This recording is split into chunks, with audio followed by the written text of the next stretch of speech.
Okay, what is going on, guys? Jamila Kalo here. I know this is a weird place to start the thing launching the game, but literally for some reason on my 3050 laptop, which I recorded both Dishonored 1 and 2 on with no issues, it will not let me change the visual settings in the game.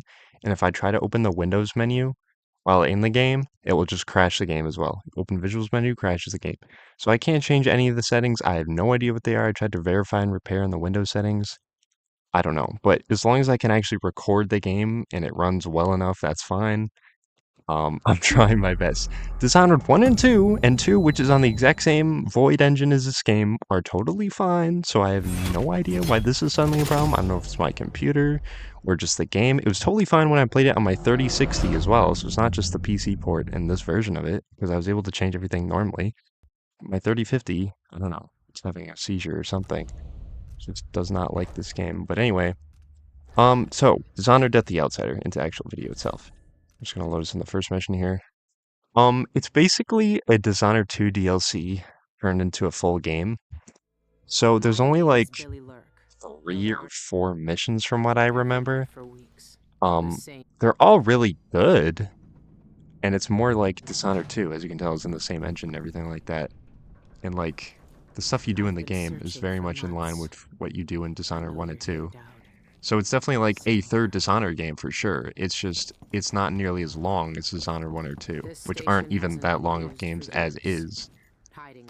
Which is, there's nothing wrong with that. It's just, it's like I said, it's a DLC as a standalone title, which is nice for preservation, because you can preserve the game by having it on a disc and all that. Unfortunately, I don't have the disc for this game. But I do really like this game. I think it is just as fun as Dishonored 2 is. You have a couple of different abilities. It's more in line with if you play as Emily in Dishonored 2. Definitely not as much Corvo. You have more the Emily abilities, but yeah. It's definitely there's different parts of Koronaka. Like, it's the same overall map, but the levels you go in are different areas. They're not reused from Dishonored 2. They are different areas, so it's like an expansion DLC. Um, if you bought this game originally, I think you get Dishonored 1 for free, the definitive edition. And I think it was $40 for MSRP at release. So, I mean, getting the first game and this is like a bonus is pretty cool. And then for Dishonored 2, there was like a deluxe edition or something that also gave you this game. So, a lot of people probably even got this game as an extra or some way like that. So, there you go.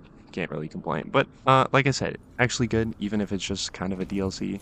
That's totally fine as long as the game is fun. And it is. I assure you, it's very replayable as well, considering how short it is. And it also has 2 different endings and high chaos and low chaos based on that. So, yeah, basically everything that was in Dishonored 2 is also in this game. Same mechanics, like I said, same engine. So, that being the case isn't super surprising or anything like that. But yeah, I like you get to play as what's her name? Billy Lurk, who was voiced by Rosario Dawson, which is really cool. She voiced Ahsoka, or is the actor for Ahsoka in the Ahsoka show, which is pretty cool. Just poke that guy and then drop down on this guy. But like I said, just in Dishonored 2, the animations are just as satisfying here. This is a really nice engine. I think it was powered by id Tech at the time.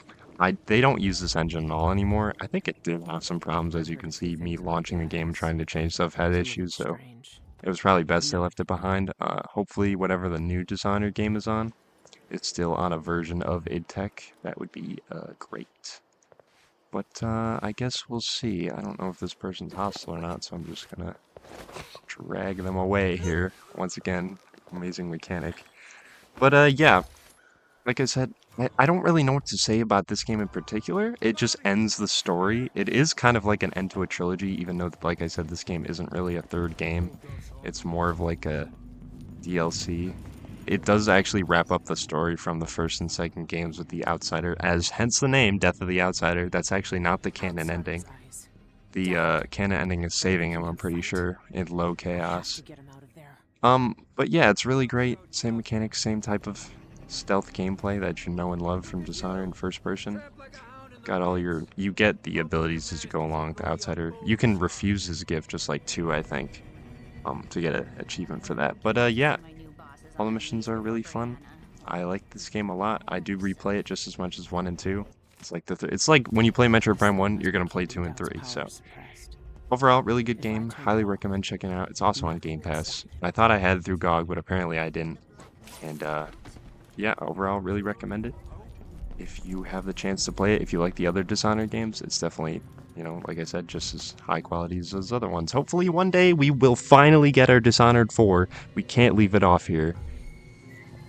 And I don't really know what the story be in that one, but I'm sure the gameplay would be just as good for whoever's making it, because the Dishonored team, I believe, is making the Blade game right now, which should be really cool. But yeah, overall, great music, visuals, gameplay, as usual. And yeah, hope there's a Dishonored 4 one day. I'm pretty sure there's supposed to be. It was leaked, but yeah, let me know what you think of this game in particular, Death the Outsider, how you played it, all the stuff like that. If you want to see more stealth games, because Metal Gear Solid and Splinter Cell are also those in this type of gameplay, even if they're not first person. But yeah, overall, good game, recommend. If you want more videos like this, leave a like and say subscribe if you want to know when those come out. I'm just gonna get rid of these. Dude, a sword through that head, oh my gosh. Anyway, I'll see you in the next video.